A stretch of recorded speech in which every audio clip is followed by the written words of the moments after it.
Hello and welcome back to my 10 favorite people. Hope you're doing well. Pretty quiet week for Bitcoin this week, mostly going sideways, and that's likely due to the fact that we've seen quite a slowdown in ETF inflows, especially when comparing them to the previous week. We even had our first net outflow day in quite a while, likely due to the fact that Grayscale saw quite a few outflows on that day. And with Grayscale outflows slowing down the past 2 days, we ended up with decent net inflow numbers for Thursday and Friday. And this is clear evidence as to why I believe the supply squeeze narrative is greatly overhyped in the short term. Even with almost $500 million of net inflows in the past 2 days and an S&P 500 putting in new highs, we still have Bitcoin down for the week, which tells us that sellers are willing to step in at these prices and meet the demand coming from these ETFs.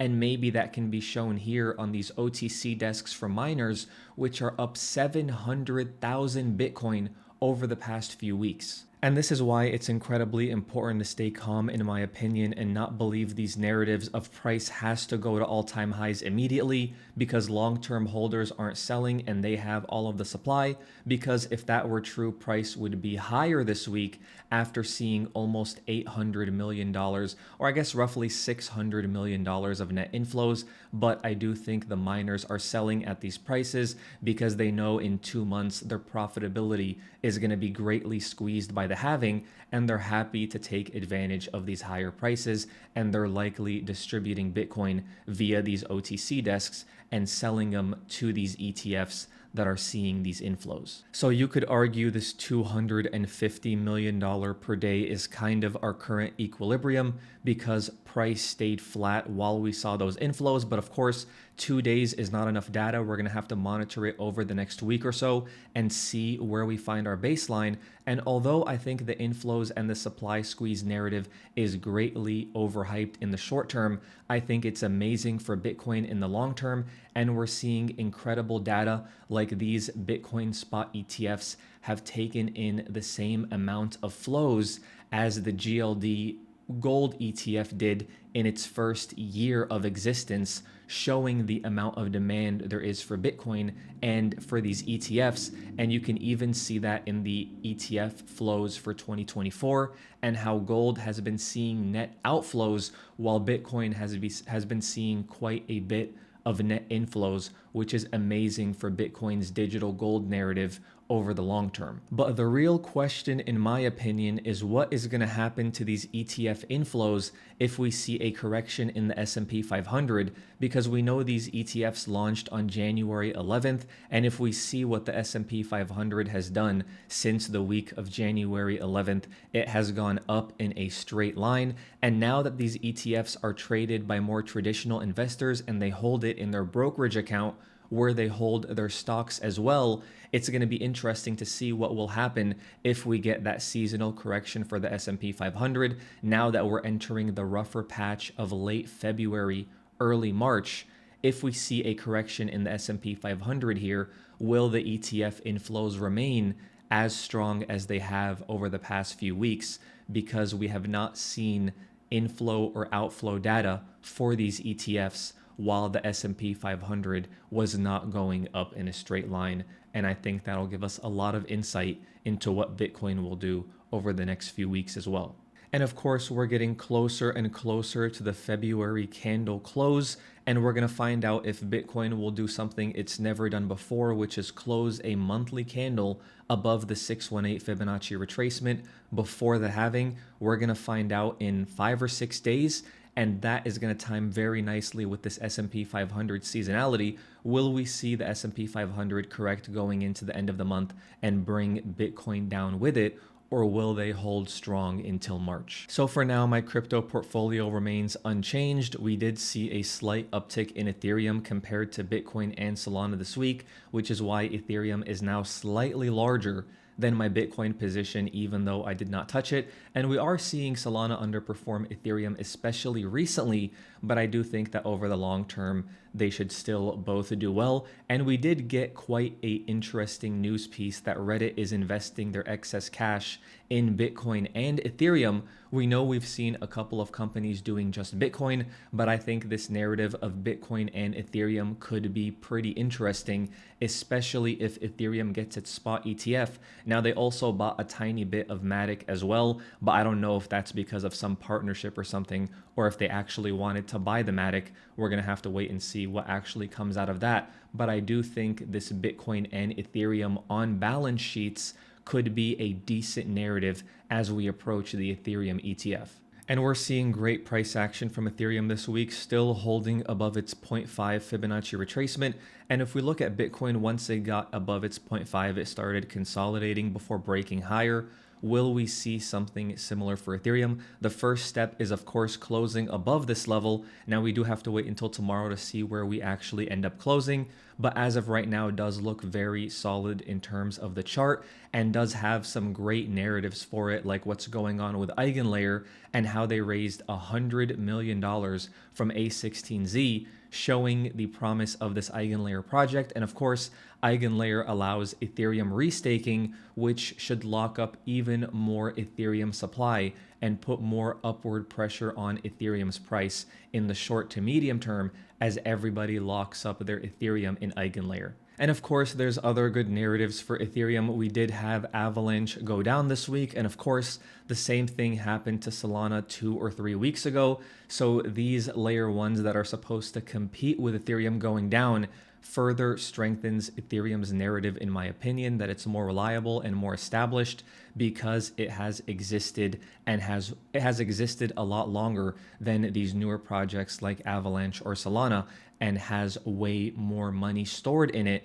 and has proven its security over the longer term. And I think that narrative is further solidified every time Solana or Avalanche goes down. And of course, speaking of Solana, not looking too great, pretty ugly candle close if we end up getting a weekly close like this.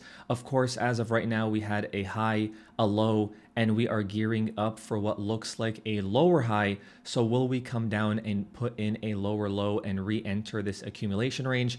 Of course, it's way too early to say that, because you could also argue that this is some type of bull flag as long as Solana doesn't lose this level. So I think it's way too early to jump to conclusions, but I'm not interested in adding any Solana until we re-enter this green box. But it does not look great as of right now if we see the weekly candle close like this. And that's why I'm not going to be making any portfolio decisions this week or making any changes, because I'm happy sitting on my existing Ethereum position and I'm not interested in adding Solana yet at these prices. Now, there was a pretty huge event this week, which is Uniswap now has a proposal for a fee switch. And I know this seems insignificant because who cares about Uniswap? But the real significance of this is the reason they never turned on the fee switch was concerns with the SEC. And we know the SEC is fighting Coinbase right now in court. But if Uniswap is submitting this proposal, could they perhaps know something in terms of how this court case is going to settle?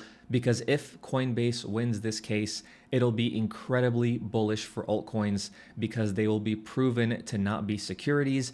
And does Uniswap know something about this? Or is it completely random that they're doing this proposal right now, about a week or two before we find out the result of the Coinbase case? And what's also incredibly interesting to me is we're seeing kind of a rebirth of DeFi. And of course, the first ever DeFi summer was mid 2020.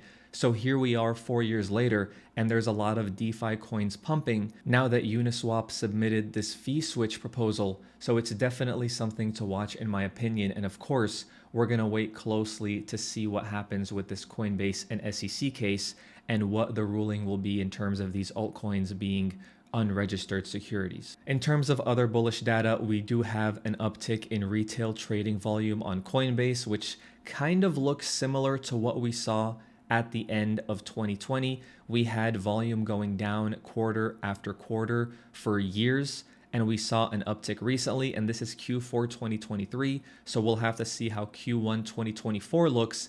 But looking at this chart, you could make an argument that retail demand and attention is coming back. and we could see quite an increase in excitement and trading on Coinbase by retail if prices stay elevated, of course. And this is definitely something to watch going forward, in my opinion.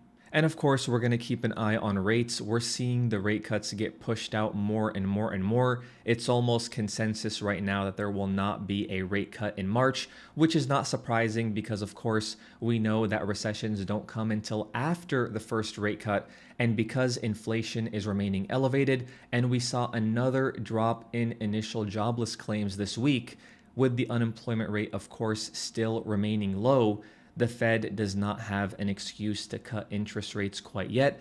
And it's starting to look more and more like the Fed is not going to cut interest rates until something breaks in the economy and they're forced to cut them instead of them cutting them proactively because inflation went down or something like that. I think it's going to take something breaking to force their hand sooner than the market currently expects. But of course, we're going to monitor this going forward. So we'll see what happens. Biggest things to watch, in my opinion, is of course this case between Coinbase and the SEC.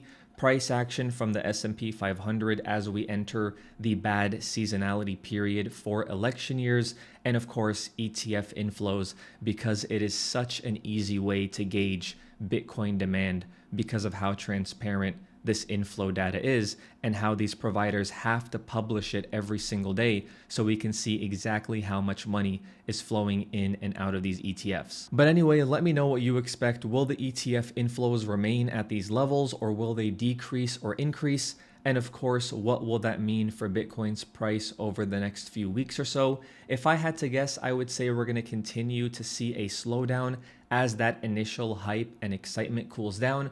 And of course, I do think the S&P 500 is well overdue for a correction.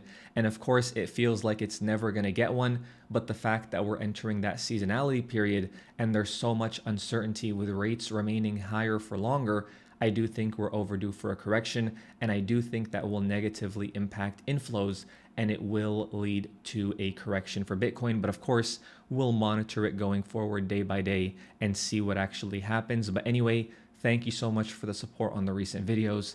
Thank you so much for watching, and I'll talk to you soon.